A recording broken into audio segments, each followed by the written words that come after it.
பேரிடருக்கு பிந்திய மீள்கட்டுமான பணிகளுக்கான இந்தியாவின் 450 மில்லியன் அமெரிக்க டாலர் உதவி பொதியை கையாளுவதற்காக இலங்கை மற்றும் இந்திய அதிகாரிகளை கொண்ட கூட்டுக்குழு ஒன்று அமைக்கப்படவுள்ளது.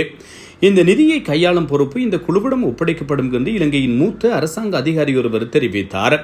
இந்திய கடன் திட்டத்தின் கீழ் மேற்கொள்ளப்பட வேண்டிய மறுசீரமைப்பு திட்டங்கள், இந்திய கடன் திட்டத்தின் கீழ் செய்ய வேண்டிய கொள்வனவுகள் மற்றும் திட்டங்களை விரிவுபடுத்த இந்தியாவிலிருந்து மனித வளத்தை பயன்படுத்துதல் குறித்து இந்த கூட்டுக்குழு முடிவு செய்யும் என்றும் அந்த அதிகாரி கூறினார். வீதிகள் மற்றும் தொடருந்து சுகாதாரம் மற்றும் கல்வி, வீட்டு வசதி, விவசாயம் மற்றும் உடனடி பேரிடர் மீட்பு குழுவை நிறுவுதல் ஆகிய 5 பிரிவுகளின் கீழ் 3 மாதங்கள், 6 மாதங்கள் மற்றும் 9 மாதங்களில் திட்டங்களை முடிக்க கூட்டுக்குழு 3 காலக்கெடுக்களின் கீழ் செயற்படவுள்ளது.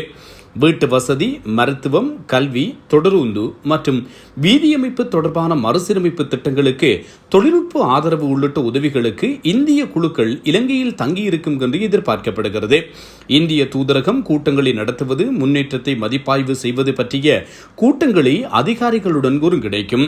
முதல் கூட்டம் அடுத்த வாரம் நடைபெறவுள்ளது. இதன்போது முன்னுரிமை அளிக்கப்பட்ட மறுசீரமைப்பு திட்டங்களின் பட்டியல் அடையாளம் காணப்படும். இந்தியாவில் உள்ள தேசிய பேரிடர் மீட்பு குழுவை போன்ற ஒரு உடனடி பேரிடர் மீட்பு குழுவை நிறுவுவதற்கும் இந்திய அரசாங்கம் உதவும். அதற்கு தேவையான உபகரணங்கள் மற்றும் தொழில்நுட்ப உதவியும் வழங்கப்படும் எனவும் தெரிவிக்கப்பட்டுள்ளது.